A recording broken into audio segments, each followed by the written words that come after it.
और अब हम बात करेंगे बाबा रामदेव पर। बाबा रामदेव पहले योग सिखाते थे, फिर बहुत सारे जो आयुर्वेदिक दवाइयाँ जो बाजार में खाने पीने की चीज़ें उनकी कंपनी बेचने लगी। अब वो हर राजनीतिक मुद्दे हो या सवाल हो या कोई भी विवाद हो, उस पर वो जरूर बोलते हैं।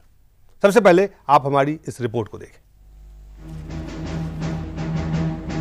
इनको आप जानते भी हैं, पहचानते भी।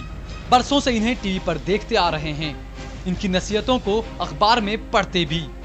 ये हैं बाबा रामदेव, योग गुरु।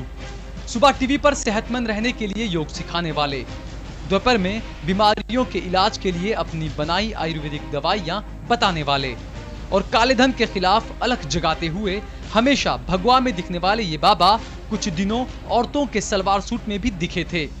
सन्यासी हैं, लेकिन पुलिस के डंडे से बचने के लिए इन्हें ऐसा करना पड़ा था। पहले योग, धर्म, आयुर्वेद पर बोलने वाले बाबा रामदेव आजकल हर मुद्दे पर बोलते हुए नजर आ जाते हैं। स्वदेश से लेकर सियासत तक और क्रिकेट से लेकर क्राइम तक बाबा किसी भी सवाल पर घंटों बोलते हैं। बाकायदा प्रेस कॉन्फ्रेंस बुलाकर, मीडिया को न्योता भेजकर। कैमरा सेवी संत रामदेव शनिवार को भी दिल्ली में बोले, काले धन पर, भ्रष्टाचार पर, केंद्र सरकार की नीतियों पर। इन पर तो वो बोलते ही रहते हैं, अक्सर, हमेशा, कहीं भी, कभी भी। लेकिन बहुत ज्यादा बोलने वाले बाबा आज एक ऐसे मुद्दे पर भी बोल गए कि त्योरियां खुद ब खुद तन गई। सचिन के सांसद बनाए जाने पर, रेखा को राज्यसभा में मनोनीत किए जाने पर बाबा ने एतराज जता दिया। बोले, सचिन भारत रत्न के हकदार हैं, सांसद बनाकर कांग्रेस उनका इस्तेमाल करना चाहती है। रेखा को भी इसीलिए संसद भेजा गया ताकि लोगों को असल मुद्दों से भटकाया जा सके। बाबा जब बोलते हैं तो कुछ भी बोल सकते हैं। बोलते बोलते उन्होंने सचिन को भी लपेट लिया। बोले, काले धन के मुद्दे पर सचिन क्या बोलेंगे, कैसे बोलेंगे, या फिर चुप रहेंगे? क्रिकेट और संसद में तालमेल कैसे बैठाएंगे? रामदेव की राजनीति महत्वाकांक्षाएं किसी से छुपी नहीं है।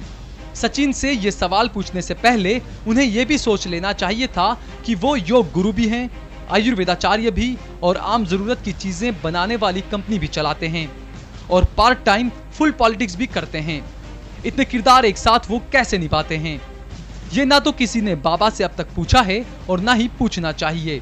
ये बाबा का अपना मामला है। उसी तरह संसद जाना और क्रिकेट खेलना सचिन का व्यक्तिगत मामला है।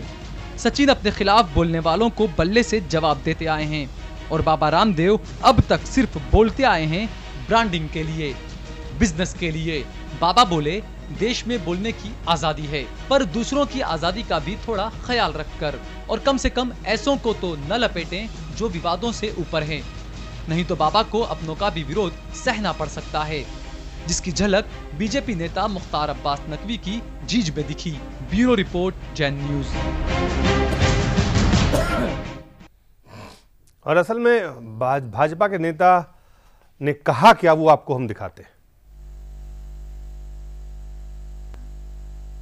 अब्बास नकवी हैं, जो भाजपा के वरिष्ठ नेता भी हैं और प्रवक्ता भी हैं।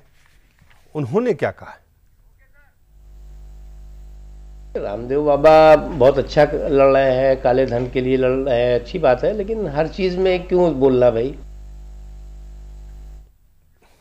अवधेश जी कितना सहमत है बीजेपी के इस बयान से?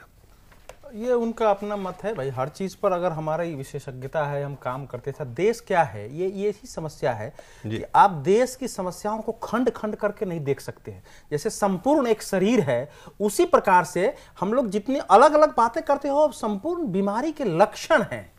तो हम अगर बीमारी की बात करते हैं तो हमको वो लक्षणों पर भी बोलने का अधिकारी। ये अलग बात है कि स्वामी रामदेव जो बोलते हैं वो उस लक्षण के बारे में वाकई सत्य है कि नहीं है, उस पर तो प्रश्न हो सकता है। जी वसीम साहब, आप कैसे देखते हैं? देखिए, मैं रामदेव जी को मैं ये समझता हूं कि उनको चाहिए कि उनकी पर्सनालिटी पे सिर्फ जो योग है वही सूट करता है। बाकी हर चीज में काले धन पर, इस पर, उस पर, काले धन का काम तो लोगों का है, जनता का है कि वो कहे कि ये, अब वो जनता उनके पीछे है नहीं। अब क्योंकि मीडिया उनके पीछे लगा हुआ है, मीडिया को अपनी टीआरपी बढ़ानी है, तो रोज उनकी प्रेस कॉन्फ्रेंस मेरी जनता नहीं है, रामलीला मैदान में 40-50 हजार अरे भाई, लोग कैसे अरे इकट्ठे नहीं, होते हैं? अरे भाई उसके बाद बताइए ना। नहीं, अरे भाई उसके बाद, इस समय अवधेश जी उसके बाद बताइए। गैर राजनीतिक व्यक्तित्व में किसी के देश में लोकप्रियता सर्वाधिक है। नहीं, रामदेव उसके बाद बताइए, जब वो कूद के भागे और पिटवाया सबको, ये उन्होंने काम किया। आपकी लोगों ने जाके नहीं, दिया, गलत बात है, गलत बात है। कूद के भागे, नहीं, आप आंदोलन में रहे हो तो साड़ी पहन ली, मर्दों की तरह काम ही नहीं किया। दिन भूल गए। सुनो, आप बीपी सिंह को लेके आए थे, अब हम लोगों पर पुलिस पानी मार रही थी जब आशुतोष पिटाया था, हम लोग क्या कर रहे थे? तो जब पुलिस की डंडा पड़ता है तो लोग भागता ही है आंदोलन में। अरे तो साड़ियां थोड़ी पहन लेता है कोई, साड़ियां पहन। उस विषय पर तो अरे क्यों ये क्या बात की आपने? वसीम साहब, आखिर में आप दोनों से, बाबा क्या बाबा वाकई बड़बड़ेपन है उनमें? ना, मैं ये नहीं मानता। आपका क्या मानना है? मेरा मानना ये है कि वो जरूरत से ज्यादा बोलते हैं और बोलने पे उनको तीखा लगता है लोगों को। देखिए, तीखे की बात अगर आप नहीं। सच बोलेंगे ना तो तीखा लगेगा। नहीं, नीति वचन में कहा अरे गया है भाई, कि सत्य का तो मतलब क्या है कि तुम्हारी धन संपत्ति अरे नष्ट हो भैया, जाएगी, तुम्हारे अपने तुमको छोड़ के चले जाएंगे, तुम्हारा जीवन भी तुमसे छूटने लगेगा। अपनी लेकिन जिंदगी सत्य वही है जो कहां सत्य बावजूद उस पर आ रहा है। से तो वो भले तीखा सच होता एक है। पिंचर जोड़ते वो करोड़ों अरबों रुपए की प्रॉपर्टी के मालिक है। ये कभी सत्य जरिए नहीं होता है। वो सब बहस का विषय है। कैसे बहस? फिलहाल मतलब विराम देना पड़ेगा। बाकायदा उनके काले धन पर जो काला धन उन्होंने बनाया है उस पर इंक्वायरी होनी चाहिए। वसीम साहब आपका बहुत बहुत धन्यवाद। अवधेश जी आपका भी बहुत बहुत धन्यवाद और आप सब लोगों का बहुत बहुत धन्यवाद।